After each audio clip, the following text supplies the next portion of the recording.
तो गाइस कैसे हो आप सभी लोग। आज हम बात करने वाले हैं बिटकॉइन के बारे में और बिटकॉइन कैसे काम करता है, बिटकॉइन के पीछे कौन कौन है काम करता है, किसने बिटकॉइन को बनाया और किस तरह बिटकॉइन काम करता है। ठीक है, सब कुछ इस वीडियो में कवर करने वाले हैं और इस वीडियो को लास्ट तक जरूर से देखना। इस वीडियो को देखने के बाद आपको कोई भी वीडियो को ओपन नहीं करना पड़ेगा। वीडियो की क्वालिटी थोड़ी गंदी हो सकती है बट वीडियो के नॉलेज में कोई भी कमी नहीं रहेगी। आपको ए टू जेड इस वीडियो के अंदर नॉलेज मिल जाएगा।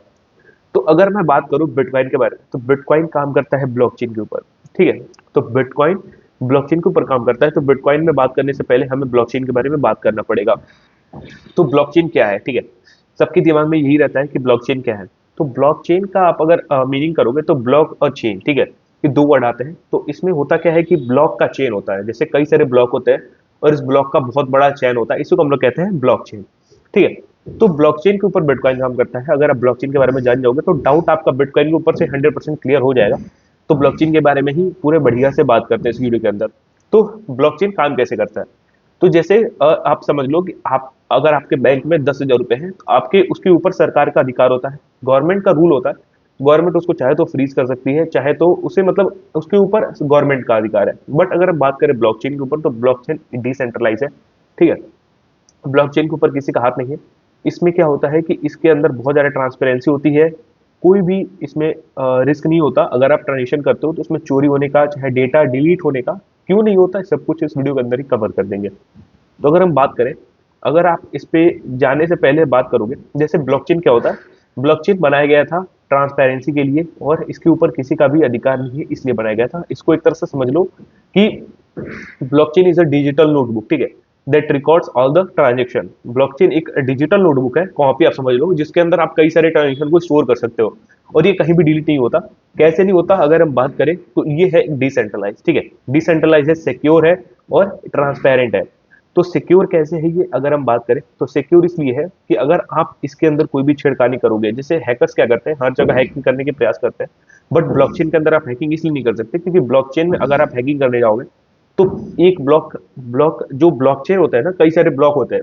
तो उसमें अगर आप आगे आगे वाले ब्लॉकचेन को अगर आप थोड़ी सी भी हैकिंग करते हो तो इसके पीछे की जितनी भी ब्लॉक हैं सब रिकॉग्नाइज कर लेंगी, जैसे सब एक ही जैसे ब्लॉक होते हैं। ठीक है, अगर आप एक ब्लॉक के अंदर छेड़खानी करते हो तो जितने भी इधर के सारे ब्लॉक है ये इसको पहचान के इसको रोक देंगे। ठीक है, इस ब्लॉक को कंफर्म नहीं होने देंगे, यानी ट्रांजेक्शन कंफर्म नहीं होगा अगर इसके अंदर कोई भी छेड़खानी करते हो।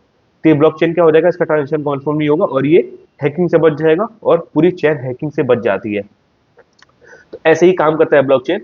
और बाकी सब में क्या होता है कि अगर आप बात करें ट्रांसपेरेंट के बारे में तो आप और हम किसी का भी वॉलेट को छू सकते हैं, उसके वॉलेट के अंदर झांक सकते हैं, क्या उसके पास पैसा रखा है, कितना मनी है उसके पास, जितनी भी उसके पास मतलब पैसे हैं, कौन सा बिटकॉइन है, कितने इथीरियम है, सब कुछ आप उसके वॉलेट में देख सकते हो। अगर हम बात करें बिटकॉइन इथीरियम के बारे में तो जिन लोगों को नहीं पता, बिटकॉइन इथीरियम ब्लॉकचेन पे ही based crypto currency, digital crypto currency ही है जिनको आप एक डिजिटली यूज कर सकते हो ट्रांजेक्शन के लिए। जैसे अगर आपके पास वर्ल्ड वाइड कई जगह क्रिप्टो का पेमेंट एक्सेप्ट हो चुका है, जैसे अगर आप कहीं स्टोर पे जाते हो बर्गर खाने, पिज्जा खाने, तो अब आप वहां पे अगर बिटकॉइन एक्सेप्टेड है तो आप डायरेक्टली अपने फोन से बिटकॉइन को ट्रांजेक्शन करके वहां पे पे कर सकते हो। आपको अपना असली रुपया पे करने की जरूरत नहीं पड़ेगी।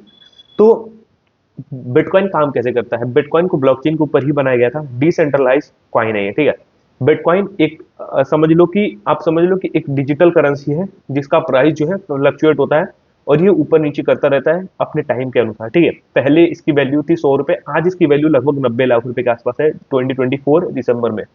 तो इसका मेन फीचर क्या है? बिटकॉइन एक डिसेंट्रलाइज क्रिप्टो करेंसी एक्सचेंज है। बिकॉज ऑफ ये ब्लॉकचेन के ऊपर बेस्ड है इसीलिए इसके ऊपर किसी का भी अधिकार नहीं है।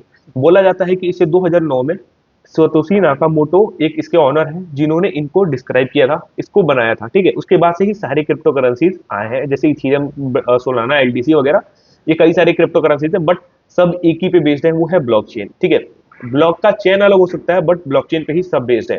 तो इसमें होता क्या है, बेसिकली आप एक समझ लो कि आप अगर अपने बैंक में 100 रुपए 2,000 रखते हो तो इसके ऊपर गवर्नमेंट का रूल होता है। गवर्नमेंट चाहे तो फ्रीज कर सकते हैं बट बिटकॉइन को कोई भी फ्रीज नहीं कर सकता, बिटकॉइन को कोई भी रोक नहीं सकता। आप समझ लो कि आपके पास कितने, अगर आप मेरा, अगर जैसे मान लो मेरे वॉलेट में अगर 1 करोड़ का बिटकॉइन रखा हुआ है, ठीक है, तो आप ऐसे नहीं पता लगा सकते कि यशवर्धन सोनी सर्च करके आपने पता लगा ली कि 1 करोड़ का इसका बिटकॉइन है। ठीक है, 1 करोड़ का बिटकॉइन है इसके पास, ऐसा नहीं पता चलता। मेरा एक वॉलेट एड्रेस होता है जो कि इनक्रिप्टेड में होता है, बहुत सारे वर्ड्स होते हैं जैसे 7JQPL ऐसे करके बहुत बड़ा नंबर होता है जिसको आप कॉपी करोगे। अगर मैं अपना वॉलेट एड्रेस आपको दे दूं, तब उसको कॉपी करोगे, आप उसको एक क्रोम के वेबसाइट पर पेस्ट करके आप पता लगा सकते हो कि मेरे पास कितने रुपए हैं। ठीक है, तो ये ऐसा ट्रांसपेरेंट होता है, आप किसी का भी पैसा देख सकते हो, बट आपको ये नहीं पता चलेगा कि ये इसके ऑनर कौन है। मतलब आप अगर मेरा बैंक अकाउंट देखोगे तो आपको वहां पे नाम लिखा मिल जाएगा कि यस वर्धन सोनी का बैंक अकाउंट है, बट आप अगर किसी का वॉलेट देखोगे तो उसके ऊपर नाम लिखा नहीं मिलेगा कि ये इनका अकाउंट है, इनका अकाउंट है। आपको कुछ नहीं पता चलेगा ऑनर के बारे में। इसीलिए इस पे एक सरकार बहुत बड़ा एक्शन नहीं ले पाती, इसीलिए इसमें बहुत बड़ा मनी लॉन्ड्रिंग, जितने भी फ्रॉड केस होते हैं सब क्रिप्टो करेंसी के थ्रू ही होते हैं। क्योंकि क्रिप्टो करेंसीज में आप टैक्स बचा सकते हो, कई सारे फ्रॉड काम कर सकते हो क्रिप्टो करेंसीज के अंदर। आप इसको अगर पॉजिटिव वे में लोगे, तो पॉजिटिव वे में अगर आप लेना चाहते हो तो एक समझ लो कि ब्लॉकचेन बहुत बड़ा एक इनोवेशन किया है, जिसके कारण आज क्रिप्टो करेंसीज बैठे हुए हैं। और ब्लॉकचेन के कारण ही इस समय बहुत ज्यादा इस समय क्रिप्टो करेंसीज पॉपुलर है, क्योंकि चूंकि ब्लॉकचेन पे ही बेस्ड है क्रिप्टो करेंसी, इसलिए बहुत ज्यादा पॉपुलर है। इसलिए कई सारे मार्केट में अभी कॉइन्स आ चुके हैं। और एक तरफ से आप समझ लो कि एक सिक्योर पेमेंट जो होता है, जैसे कि आप 100 रुपए किसी को भेजते हो, तो उनको यूपीआई के थ्रू तुमको पता चल जाता है कि इस वर्धन सोनी ने इस आदमी को इतने रुपए भेजे हैं। पर अगर आप बिटकॉइन को किसी के पास भेजते हो, तो बिटकॉइन किसने किसको भेजा ये नहीं पता चलता। आप मान लो कि मैंने आपको 100 रुपए दिए, तो बैंक से मैं भेजूंगा तो बैंक में वहां दिख जाएगा कि मैंने आपको दिए, तो वहां पे नाम लिखा मिल जाता है या बैंक अकाउंट नंबर। बट अगर मैं आपको 100 रुपए का बिटकॉइन भेजता हूँ, ठीक है, मान लो कि इस समय 90 लाख का बिटकॉइन चल रहा है, तो मैंने 100 रुपए उसमें डाले, तो 0.00 कुछ समथिंग मुझको बिटकॉइन मिल जाएंगे। अगर मैंने उसको आपको सेंड करा आपके वॉलेट में, तो वहां पे अब मेरा वॉलेट एड्रेस लिखा मिलेगा, आपको ये नहीं पता चलेगा कि मैंने भेजा है। और मुझे ये नहीं पता चलेगा कि आपका नाम शिवम है, आकाश है, क्या है, और मैंने बस आपका वॉलेट एड्रेस देख के भेज दिया। आपको बस मुझको आपको पता रहेगा कि मैंने आपको भेजा है, आपको पता रहेगा कि मैंने आपको भेजा है। बाकी लोग जितने भी लोग वॉलेट को चेक करेंगे उनको नहीं पता चलेगा। बट इसका उल्टा ही होता है बैंकिंग सिस्टम में। बैंकिंग में आप जो है सरकार इस पे देख रेख कर सकती है, गवर्नमेंट देख रेख कर सकती है किसने किसको पैसा भेजा है, बट ऐसा क्रिप्टो करेंसीज के अंदर नहीं होता है। क्रिप्टो करेंसीज इसीलिए अभी इंडिया में लीगल नहीं है क्योंकि इसके ऊपर बहुत सारे फ्रॉड केसेस हो चुके हैं। और इस समय ब्लॉकचेन का क्रेज नेक्स्ट लेवल पे है, और इस समय एआई भी आ चुका है, और एआई भी ब्लॉकचेन के साथ ही मर्ज हुआ है। और मैं बताऊं, स्पेशली अगर मेरी बात करूंगा, तो मैं ज्यादातर क्रिप्टो करेंसीज का इस्तेमाल ट्रांजेक्शन के लिए ही करता हूँ। जैसे मुझे अगर किसी को पैसा भेजना है, जैसे मान लो सपोज दैट आपका ऑस्ट्रेलिया में, इस वीडियो को पूरा देखना, आपको इतना मजा आएगा ना इस वीडियो के अंदर। आप मतलब समझ रहे हो, आप इस वीडियो के अंदर अभी तक यहाँ पे हो, तो आपको अभी तो 50% नॉलेज मिलेगा। आपको मैं एक चीज बताता हूँ। जैसे सपोज दैट आपका एक दोस्त है, ठीक है, वो अमेरिका में रहता है, तो आप उसको पैसा भेजना चाहते हो, तो आपको क्या करना पड़ेगा, आप उसको डायरेक्टली रुपए जो क्रेडिट कार्ड होता है वहां से भेज सकते हो। बट मैं क्या करूंगा, अगर मैं एक क्रिप्टो करेंसी पर्सन हूँ, जैसे मैं क्रिप्टो करेंसी के बारे में अच्छे से जानता हूँ, तो मैं क्या करूंगा, मैं अपने यहाँ पे बैंक से 10,000 रुपए निकालूंगा, उसका कुछ अमाउंट में या तो डॉलर परचेस कर लूंगा या तो बिटकॉइन परचेस कर लूंगा। बिटकॉइन क्या होता है, बिटकॉइन परचेस करोगे तो ऊपर नीचे प्राइस होती है 10,000 का, 5,000 भी हो सकता है, 8,000 भी हो सकता है, 50,000 भी हो सकता है। बट यूएसडीटी मैं उसे डॉलर परचेस करूंगा तो 10,000 का ही डॉलर परचेस होगा, मतलब वो ना 11,000 होने वाला है ना 9,000 होने वाला है। तो एक समझ लो कि एक स्टेबल यूएसडीटी हो जाता है। यूएसडीटी एक स्टेबल करेंसी है। और बिटकॉइन, इथेरियम, सोलाना, एक्सआरपी, ये सब वॉलेटाइल क्रिप्टो करेंसीज है। तो अगर इसमें मैं पैसा डालता हूँ तो ये ऊपर नीचे होता है, बट अगर मैं उसी का डॉलर खरीद लूँ यूएसडीटी, तो वो ऊपर नीचे नहीं होने वाले। मैंने सपोज दैट 10,000 का डॉलर खरीद लिए, और मेरे दोस्त अमेरिका में रहते हैं, तो मैंने उनको अगर 10,000 रुपए का पैसे भेजना है, तो मैं क्या करूंगा, मैं उनसे कहूंगा भाई तुम एक काम करो, तुम अपने यूएसडीटी का वॉलेट एड्रेस भेजो, कहीं का भी हो सकता है। अगर हम बात करें तो इसे आप कई सारे एक्सचेंज में परचेस कर सकते हो, बाइबिट, बिटगेट, बाइनेंस, ओकेएक्स, कई सारे क्रिप्टो करेंसी के एक्सचेंज आते हैं जहाँ पे सारे कुछ लिस्टेड है। वहां पे आप जाओ, बैंक से पैसा डालो, कॉइन को खरीद लो, ठीक है।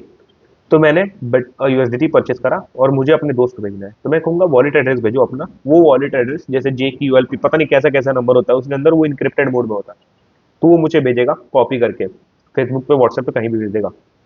मैं उससे कॉपी करूंगा, मैं उससे पूछ भी लूंगा कि भाई वॉलेट एड्रेस सही है या नहीं, तो वो सही बोल देगा। मैं उसे कॉपी करूंगा, पेस्ट करूंगा और 10,000 रुपये उसमें डाल के भेज दूंगा। तो वो क्या होगा, वो अमेरिका में है, उसके वॉलेट में 10,000 रुपए के कॉइन आ चुके हैं, यूएसडीटी 10,000 रुपए को उसके पास पहुंच चुका है।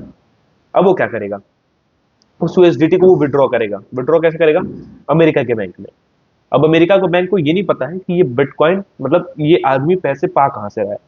उसको ये पता चलेगा बस कि इसको पैसे मिले हैं, कहां से मिले इसको ये नहीं पता चलेगा। अब समझ लो अगर मेरे बैंक में 10,000 रुपये किसी से आए हैं, तो मुझे पता नहीं चलेगा कि वो कहाँ से आए।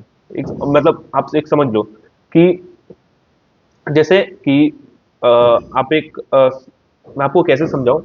आप समझ लो कि बैंक को नहीं पता चलता कि पैसा कहाँ से है, इसीलिए इस पे मनी लॉन्ड्रिंग केस होता है कि कहाँ से कहाँ पैसे चले गए।